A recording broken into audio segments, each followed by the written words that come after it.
Hi students, I am Deepak Rajoria. Welcome to my channel focus classes. Students, आज हम लोग start कर रहे हैं chapter number 3, pair of linear equations in two variables.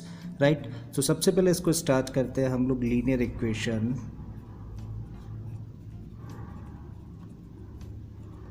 In one variable. Right, so linear equation in one variable, कोई भी equation जो कि ax plus B equal to 0 जैसी फॉर्म की होती है उसको हम लोग क्या बोलते हैं? Linear equation in one variable. ठीक है, इसको लीनियर इक्वेशन क्यों बोला जाता है? क्योंकि इसके अंदर जो वेरिएबल है उसकी पावर कितनी होती है? उस वेरिएबल की पावर 1 होती है, तो हम लोग इसको लीनियर इक्वेशन बोलते हैं। वन वेरिएबल, क्योंकि इस इक्वेशन के अंदर एक ही वेरिएबल है, तो linear equation in one variable. ठीक है, अब यहाँ पे हम लोग देखें तो x क्या है? x इसके अंदर वन वेरिएबल है। ठीक है, a और b जो आप नंबर्स देख पा रहे हैं, ठीक है, ये क्या है? रियल नंबर्स हैं, कोई भी रियल नंबर्स जहाँ पे a 0 के इक्वल नहीं है। ठीक है, सो यहाँ तक हम लोगों को समझ आ गया linear equation in one variable क्या होती है? कोई भी इक्वेशन जो ax plus B equal to 0 जैसी फॉर्म की होती है। ठीक है, अब अगर हम लोग नंबर ऑफ सॉल्यूशंस की बातें करें, एक linear equation in one variable के नंबर ऑफ सॉल्यूशंस कितने होते हैं? तो सबसे पहले तो एक वर्ड यहाँ पे समझ लेते हैं, सॉल्यूशन। इसका मतलब क्या होता है? इसका मतलब होता है the value of, so solution का मतलब होता है the value of variable which can satisfy the given linear equation in one variable. Means variable की वो वैल्यू जो कि गिवन इक्वेशन को सेटिस्फाई कर सके। सेटिस्फाई करने का मतलब क्या होता है कि लेफ्ट हैंड साइड को राइट हैंड साइड के इक्वल लेके आ सके, अगर वो वैल्यू रख दी जाए वेरिएबल के प्लेस पे। राइट, अब नंबर ऑफ सॉल्यूशन हम लोग बात कर रहे थे, तो इसके अंदर कितने होते हैं? सिंगल, यानी कि वन यूनिक सॉल्यूशन होता है इसका। एक एग्जांपल के साथ में जरा देखते हैं। सपोज करिए हम लोगों के पास एक linear equation in one variable है x प्लस 5 इक्वल टू 0। अब हम लोग जरा चेक करते हैं, लेट x इक्वल टू 5। क्या x इक्वल टू 5 यानी कि 5 इस गिवन इक्वेशन का सॉल्यूशन है या फिर नहीं है? तो उसके लिए हम लोग क्या करें? देखो, ये इक्वेशन है, इसकी लेफ्ट हैंड साइड है और ये राइट हैंड साइड है। ठीक है, सो हम लोग क्या करें? लेफ्ट हैंड साइड को लेके चल रहे हैं, जो कि कितनी है? x plus 5। अब x के प्लेस पे कितना रखना है? 5 रखना है। जरा पुट करते हैं 5 plus 5 and this equal to 10। अब फाइनली हम लोगों को जो निकल गया है कितना है? 10। क्या ये राइट हैंड साइड के इक्वल है? नहीं है, तो हम लोग लिख सकते हैं this is not equal to right hand side. इसका मतलब x equal to 5 is not a solution of this linear equation in one variable. एक नंबर और कंसिडर करते हैं, लेट x इक्वल टू -5। तब लेफ्ट हैंड साइड को लेके चलें, लेफ्ट हैंड साइड है क्या? x plus 5। अब x के प्लेस पे कितना रखना है? -5। So -5 plus 5 and this equal to 0। और देखो, यही राइट हैंड साइड है ना, so this equal to right hand side. So हम लोगों ने शो किया कि जब हम लोग x इक्वल टू -5 इस इक्वेशन के अंदर पुट करते हैं तो लेफ्ट हैंड साइड और राइट हैंड साइड क्या हो जाती हैं? इक्वल हो जाती हैं। देयरफॉर कह सकते हैं x equal to -5 is a solution of this linear equation। Right, so चीज़ें यहाँ तक क्लियर है। सो सॉल्यूशन क्या होता है? मीन्स वेरिएबल की वो वैल्यू जो किसी भी गिवन इक्वेशन को सेटिस्फाई कर सके। ठीक है, अगेन यहाँ पे a 0 नहीं होता, इस चीज़ को जरा हम लोग समझें। a 0 नहीं होता इस इक्वेशन के अंदर, क्योंकि अगर a 0 हो जाएगा तो ये टर्म क्या हो जाएगा? ख़त्म हो जाएगा। करेक्ट, और फिर एक रॉन्ग रिलेशन निकल के आ जाता है कि b का मतलब कोई भी कॉन्स्टेंट किसके इक्वल है? 0 के इक्वल है। ठीक है, अब हम लोग बात करते हैं linear equation in two variables की।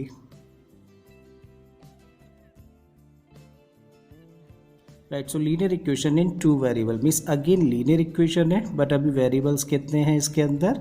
2 वेरिएबल्स हैं। ठीक है, सो कोई भी इक्वेशन जो कि कैसी फॉर्म की होगी? ax plus by plus c equal to 0 जैसी फॉर्म की होगी, उसको हम लोग लीनियर इक्वेशन विद या इन टू वेरिएबल्स बोलते हैं, जहाँ पे x और y क्या है इस लीनियर इक्वेशन के अंदर? 2 वेरिएबल्स a, b और c। जो यहाँ पे नंबर्स देख पा रहे हैं, ये क्या है? कोई भी रियल नंबर्स हैं, और a is not equal to 0 and b is not equal to 0। या फिर इसी को हम लोग ऐसे भी लिख सकते हैं कि a² plus b² is not equal to 0। Correct. Okay, अब हम लोग अगर नंबर ऑफ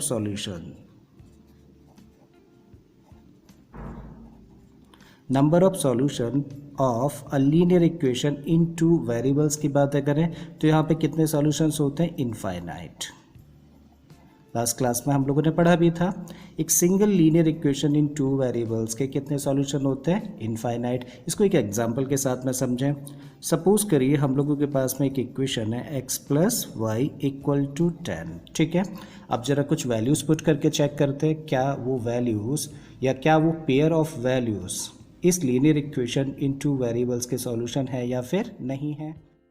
तो यहाँ हम लोग कंसिडर करते हैं let x equal to 6 and y equal to 4 और वैल्यूज पुट करें। सो लेफ्ट हैंड साइड क्या है? x प्लस वाई और राइट हैंड साइड 10 है, ठीक है। सो लेफ्ट हैंड साइड से हम लोग लेके चल रहे हैं जो कि कितनी है? x plus Y. अब x के प्लेस पे कितना रखना है? 6 पुट करते हैं और y के प्लेस पे कितना रखना है? 4।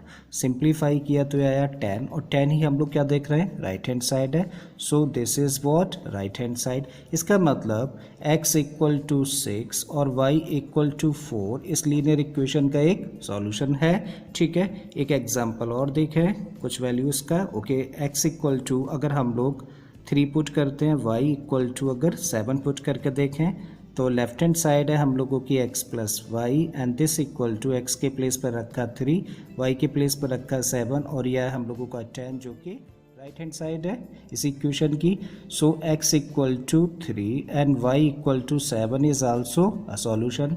इसी तरीके से हम लोग बहुत सारी वैल्यूज पुट करके देखेंगे तो पेयर ऑफ नंबर्स ऐसे निकल के आएंगे जो इस इक्वेशन को सेटिस्फाई करेंगे। इसका मतलब इस लीनियर इक्वेशन इन 1-2 वेरिएबल्स के कितने नंबर ऑफ सॉल्यूशन होते हैं? अगर सिंगल इक्वेशन होती है तो इनफाइनाइट नंबर ऑफ सॉल्यूशंस होते हैं, ठीक है। Now we are talking about pair of linear equations in two variables। तो यहाँ पे वर्ड लिखा हुआ है पेयर। पेयर का मतलब क्या होता है? टू।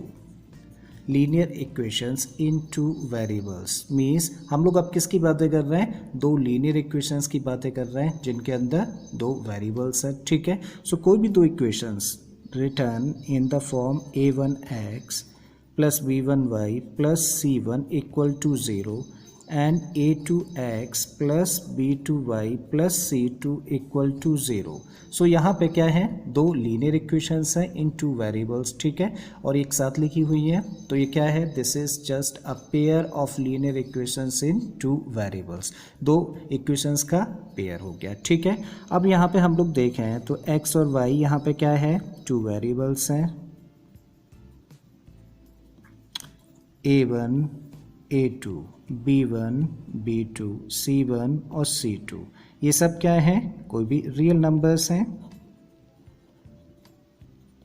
जहाँ पे a1 square plus b1 square is not equal to 0 and a2 square plus b2 square is not equal to 0। इसका मतलब क्या है? ना तो a 0 है ना ही a1 0 है ना ही b1 0 है, ना a2 0 है ना ही b2 0 है, ठीक है।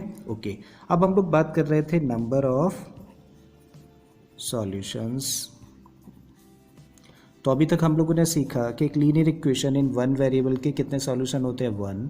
एक linear equations in two variable जो सिंगल होती है उसके कितने सॉल्यूशंस होते हैं? इनफाइनाइट नंबर ऑफ सॉल्यूशंस होते हैं। Now we are talking about pair of linear equations in two variables means linear equation का जो पेयर होता है उसके कितने नंबर ऑफ सॉल्यूशंस होते हैं, ठीक है। तो अगेन बात करते हैं पेयर के केस में सॉल्यूशन का क्या मतलब होता है। तो लीनियर इक्वेशन के पेयर का जो सॉल्यूशन का मतलब होता है pair of values of variables x and y। सो जो दोनों इक्वेशंस के अंदर वेरिएबल्स हैं x और y, इनकी वैल्यूज का pair which can satisfy both the linear equations in two variable, जो कि क्या कर सके? ये जो पेयर ऑफ वैल्यूज होंगी ये क्या कर सके? दोनों ही इक्वेशंस को सेटिस्फाई कर सके। तो इसी को क्या बोलते हैं? सॉल्यूशन बोलते हैं। किसका?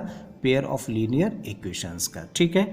अब यहाँ पे हम लोगों ने सॉल्यूशन की बात करी है तो यहाँ पे 3 तरह के केसेस हम लोगों के सामने आ सकते हैं, ठीक है।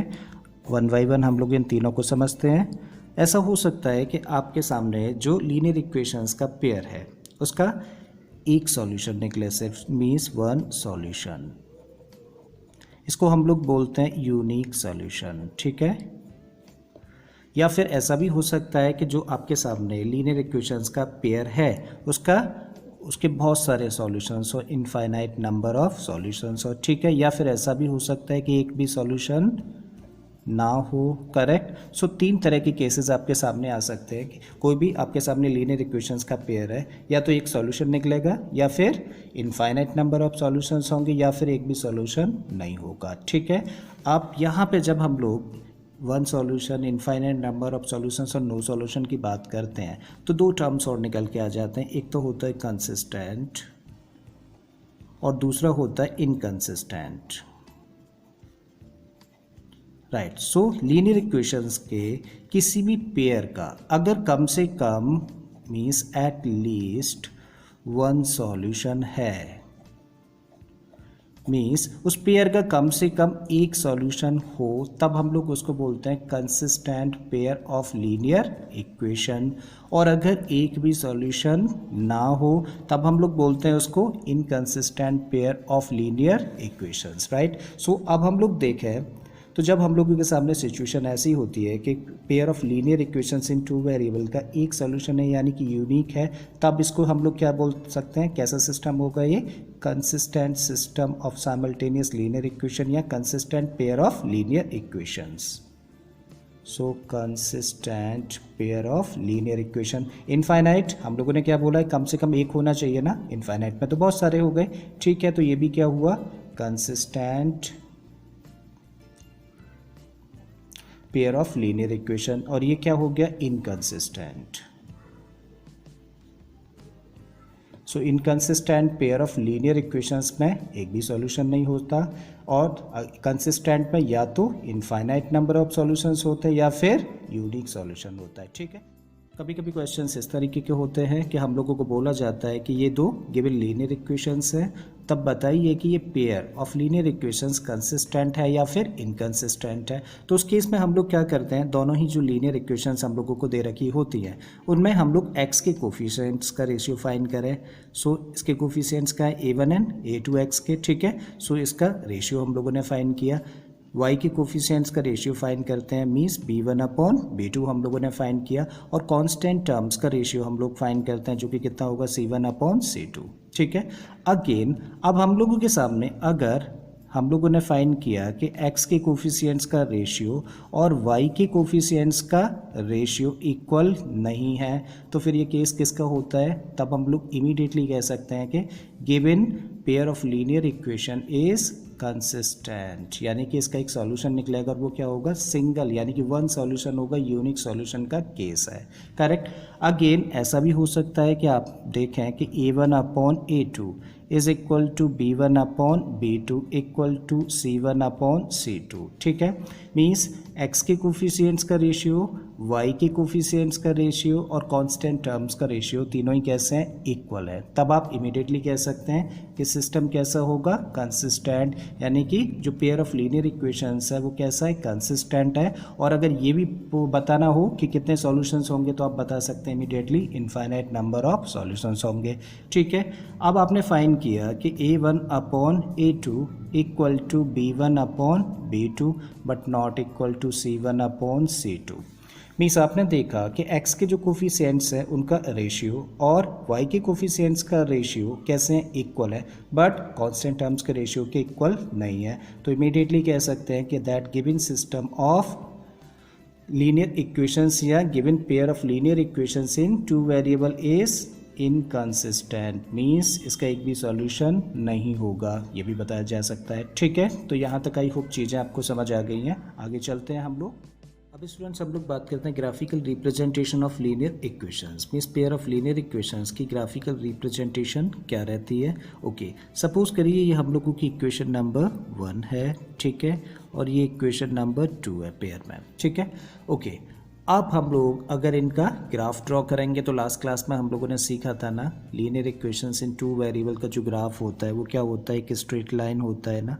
ओके, इसका मतलब जब हम लोग इन दोनों इक्वेशंस का ग्राफ ड्रॉ करेंगे तो 2 स्ट्रेट लाइंस बनेंगी और 3 तरह के केसेस ही हम लोगों के सामने, 3 तरह की सिचुएशन ही हम लोगों के सामने आ सकती है। चलिए शो करते हैं उसको।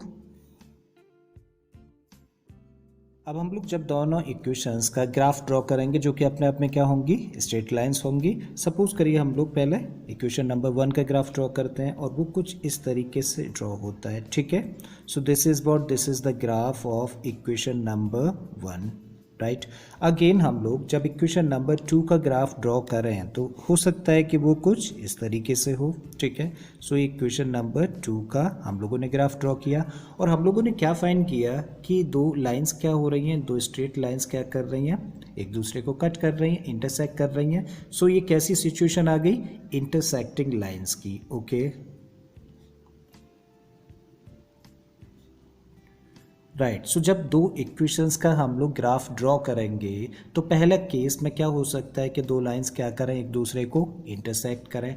अब कितने पॉइंट्स पर दो लाइंस इंटरसेक्ट कर सकती है, स्ट्रेट लाइंस एक ही पॉइंट पर इंटरसेक्ट कर सकती हैं। इसका मतलब इसके नंबर ऑफ सॉल्यूशंस कितने होंगे, 1 सॉल्यूशन, या फिर इसी को क्या कह सकते हैं, ये किसका केस हुआ, यूनिक सॉल्यूशन का केस हुआ।